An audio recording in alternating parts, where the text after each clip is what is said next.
Hello everyone, this is Darcinova here, back once again, and this is my review on the novelization of The Force Unleashed. Now, before I talk about this novel, I'm going to get something out of the way. When I played the game back in 2011, yeah, I did not have it in me to play the PS2 or Wii version of The Force Unleashed. When I got my PS3 back in 2011, I was eagerly wanting to play The Force Unleashed because it's a game I never had the chance to play because I wanted to play the PS3 version. I played it and I was disappointed, honestly, in The Force Unleashed. And there are certain aspects of the game I didn't really like. I thought the main character of Starkiller was not really an interesting character. I thought he was kind of boring. And I feel like his entire existence was unnecessary. Now, I still stand by. I don't think his existence was necessary for the formation of the rebellion. I don't like most of my problems with the Force Unleashed are stuff that I personally don't like. It's not the contradictions in the Force Unleashed because I don't think there really is any, and I know there's some people are going to come in the section to explain, well, then if they already know who the leaders of the rebellion are, why didn't they go after them?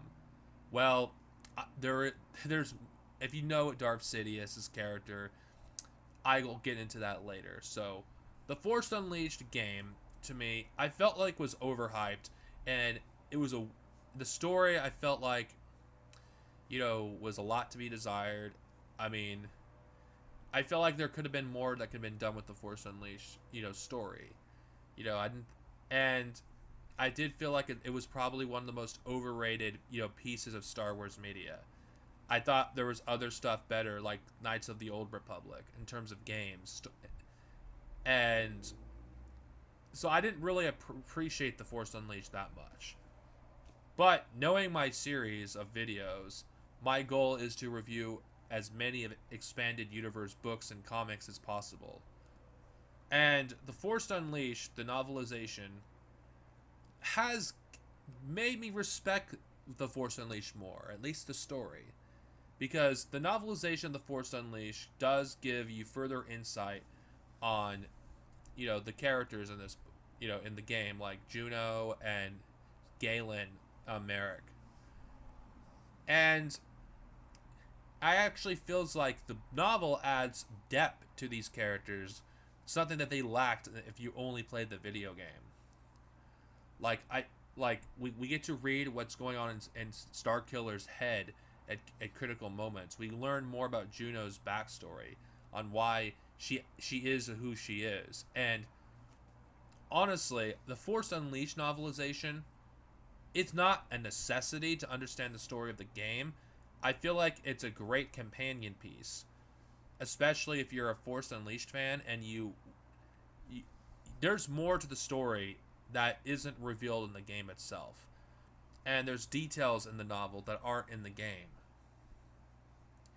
And not to mention, this novel, I feel like it does feel like the perfect, in my opinion, almost a near perfect gap between Revenge of the Sith and A New Hope. And The Force Unleashed, to me, is the original Rogue One, in my opinion.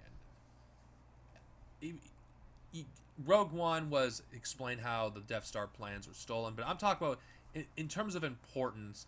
I feel like this explains the origin of the rebellion, how it was made, and this story is about a man that had his life stolen from him, and it's also about redemption and overcoming abuse. Yes, I do think, if you read amongst the lines, Starkiller was in an abusive relationship with Darth Vader. And I feel like it's a powerful moment when you read it of him finally breaking free from that. And to some extent, I can understand why Starkiller, has a fan base, why he has a following, why he's a fan favorite, why he still is, even like a decade after this game came out. Even though there's sects of the Star Wars community that think he's overpowered, I don't agree with that because if you read the novelization, He isn't overpowered, and he struggled against every one of his opponents he fought. And Darth Vader underestimated him at the end. And I do feel like the novelization does actually disprove that he's overpowered. Now, there are issues I do have with The Force Unleashed, but they're not because of the novelization. It's stuff that's in both the game and the novel. I don't think Starkiller was necessary to actually explain the origin of the rebellion, honestly. Because in my opinion, I don't like the idea of a Jedi or someone like a Jedi inspiring, the rebellion getting formed. Because to me, I see the rebellion, I always did before The Force Unleashed came out, being formed by average people who wanted to rise up against, the Empire. And I feel like it undermines, it in a way. That's just my opinion. I'm not a fan of Starkiller being an inspiration for the rebellion. But I acknowledge that The Force Unleashed is a fan favorite, and it has earned it to some extent for why it's one of the most beloved Star Wars stories. You know, it did a good job bridging the gap between, the prequel and original trilogies, and it did it in a way where didn't contradict anything really. For me, it's unfortunate, but I feel like this was an attempt to bridge the two eras together, the prequel trilogy and the original trilogy. Because if there's one thing that I think that is a weakness for the expanded universe, it didn't really make the attempt to bridge the prequel trilogy with the rest of the timeline. Yeah, there were some mentions here and there in later novels about events that happened in the prequels, but I don't feel like authors, they were reluctant to even mention locations from the prequels or characters from the prequels or connect the dots or events. And I do feel like this was the attempt to finally do that, because this linked the prequels with the original trilogy, and it did it beautifully. And it's such a shame that it didn't take it further and link the prequels with the New Republic, link the prequels with New Jedi Order, Legacy, etc. The comics, I do feel like, have done this better than the novels, and it's unfortunate, but this is the last time pre TCW where we had an attempt to, and that's done well, to link the two eras together.